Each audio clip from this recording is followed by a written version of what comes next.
It's Travel Michigan. I'm Dave Lorenz, along with George Zimmerman. And George, where are we headed to for our final guest of the program? Final guest, we're heading up north to Sault Ste. Marie, one of our favorite towns up there in the UP, favorite cities, to talk to Linda Hoth, the executive director of the Sault Ste. Marie Convention and Visitor Bureau, about things happening this winter, early winter season. And I guess, Linda, you've got something big happening early November, mid-November.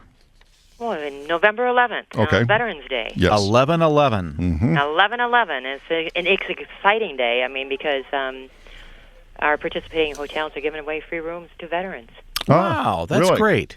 Yes, and they're going to do free rooms to veterans and retired veterans, and on November 11th. Now, does that mean literally that your hoteliers will look for people who are veterans, or people who, I mean, like retired, went through the whole entire career in the military, or is this anybody who's served and has some kind of form of ID? Correct. Anybody that has served and has some form of ID. Okay, and they all do. It's our way of of saying thank you. Yeah, that's fantastic. That is great. Yep. And how appropriate on 11/11 on Veterans Day. So very good. And basically, will there be any like special activities going that day as well? Some of the local, we always have a Veterans Days parade, and they always have that every year. Okay. And the locals do that here. So that'll be happening. But just being able to come up, relax, get away, and enjoy your time up in the Upper Peninsula of Michigan. So how will our military and veterans take advantage of this? Will they go to the website and sign up, or do they call in advance? Go to the website. Yes, go to the website and see the participating hotels. Okay. And then they can call them and tell them who they are, and they'll book them a room. Perfect. Fantastic. Perfect. While Very rooms good. last. Yep, That's exactly. right. All right, so that's on Monday, November 11th. So what else is coming up? Obviously this time of year, snow will be here soon. And what kind of things do you have happening for the winter season? Well, the sooner the snow, the better off we are. Yeah, true. We want snow. So that's pretty exciting. And I have to tell you, right now, you think about the 15th of November, too, deer hunting season. I said we got a lot going on at that time. Sure. And a lot of things happening at Kuwaitan casinos. I mean, we get into that, and we want snow. We want snow not just for the snowmobilers or the snow enthusiasts, but for the hunters, too. Yeah. Yep. Well, it is easier to track and such. So, Right. And is that part of the UP, the kind of that eastern part of the UP, is that a big area for deer hunting? Or is it just the entire UP? I would say the entire UP, but as long as I can remember. And then I know that's not long, but, deer hunting has been a big part of the Upper Peninsula. Well, it certainly is a big part of the story of Michigan and part of our culture. And a lot of people know you head up to the UP if you want to do a little deer hunting. So that's a good thing. Hey, I'm just thinking, as we, get into winter very, very quickly, and as the snow starts to fly, do people still head up to Quamanon Falls, just to your west? Absolutely. The Quamanon Falls is beautiful in the wintertime. It is gorgeous. You get the running water that's kind of that coppery color, and you have the snow, and it's great. I mean, they do trails at night and with your snowshoes, and up there they also have a day where you can go up and you can learn how to build snowshoes. I mean, so there's a lot of things that are still going on, and we have a lot happening in this area in the winter. We love winter. Yeah, well, I know a lot of people stay in the Sioux if they're going to go to Quamanon, so you can do that this time of year as well. Yep. Absolutely. Well, go ahead. Go ahead. I was going to say, and here we have the cross-country ski trails. We have the tubing hills. I mean, winter is a big part of our life up here. Now, go back to snowmobiles for a second. So you've got, about a dozen different trails, right? That are groomed by by your local snowmobile association there. And we have 99 miles just in our local. Just in your local, okay. But also, snowmobiles can use the streets too, right? The city streets. Oh, yeah. Our city streets have been open for quite a few years to snowmobilers.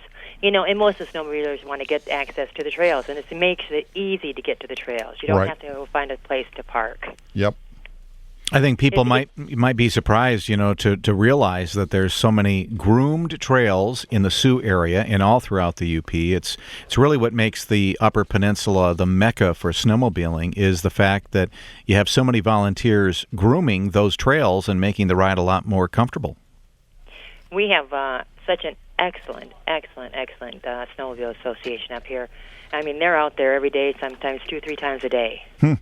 Grooming the trails, making sure it's good for everybody coming up. And is that all done by volunteers? All done by volunteers. Wow. Yeah. That's pretty amazing. Keeps them busy. It is amazing. Now, and then, go ahead. It's a great community for volunteers. Yeah. So then as far as conditions, snowmobile conditions, that's something that is always available through your website, correct? Yes, as far it as is. what's going on, yep. So that's also very useful for... And then for the getting across the bridge, talk about that with snowmobiles, because there's something special going on there too, right? Oh, really? Well, if you're coming up through the trails, up to the Mackinac Bridge, Yep. you can actually call the Bridge Authority, and they'll come across and take you across. So they'll load So up your snow... Yep.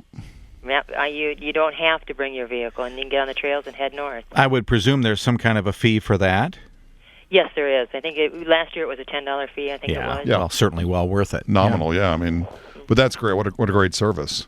It is a great service, and if you think about it, even up here in the Upper Peninsula, we have a tunnel that goes under I-75 for snowmobilers, and they also have a crossing just north of St. Ignace that goes across I-75 for snowmobilers. Right.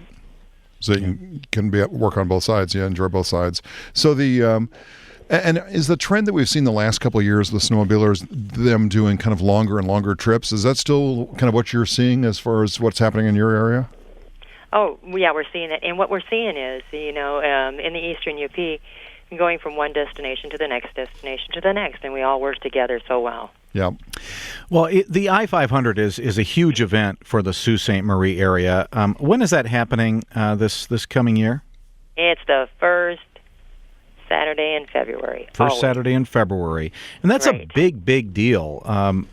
The International 500 Snowmobile Race, it's been going on for a long time. One of the very biggest snowmobile races you'll ever see in the area.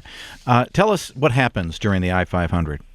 It's kind of an exciting, I call it NASCAR on ice. Okay. It's kind of that same thing, and where they do 500 miles on a 1 mile ice oval. And they're just going round and round and round. And you think about that. I know it's a banked, race course and such, but those guys are going awfully fast on snowmobiles on an ice track. Yes. Yes, they are. You can just imagine, without the roll bars and all the things. I mean, they go up to 117 miles on the straightaway. Wow. Yeah. Yeah. Yeah, And the average speed is about 96. Yeah, they're not out sightseeing. No. It's fun to watch. So if they're averaging around 100 miles an hour, so it's about a 5-hour, 6-hour event then, as far as the time? Right. It starts at 10 o'clock in the morning, and we're usually, depending on, just like any other race, if they do take breaks to clean off the track with the big tractors, and they do all of that. Yep. So it's usually, 5-6 hours of racing, and it is fun. Yeah, it's a different thing, and you really have to be into snowmobiling. You will be, of course, if you see it, because it's really exhilarating. It is kind of like NASCAR, Linda, that if you've never been to one of these events, once you go, you just kind of get hooked, and you want to watch it, again. So it's a good time. Yeah. No problems finding hotels this time of year, or should you make a hotel reservation now for the I-500? Oh, if you're going to come up to the I-500, you better make your reservations before the end of December, because they'll be gone in January. Yeah, got it. Well, of course, all those fun activities coming up very soon, kind of late fall into winter. And if you'd like to find more information on all the activities happening this winter, all you have to do is go to SaultSte.Marie.com. That is SaultSte. Marie.com. Thank you, Linda Hoth, Executive Director of the Sioux CBB, for joining us today. Well, that's all the time we have for Travel Michigan this week. On behalf of George Zimmerman, I want to thank Brendan Garapete for engineering today's program, and thank you for joining us as well, right here on Travel Michigan, where your trip begins at Michigan.org.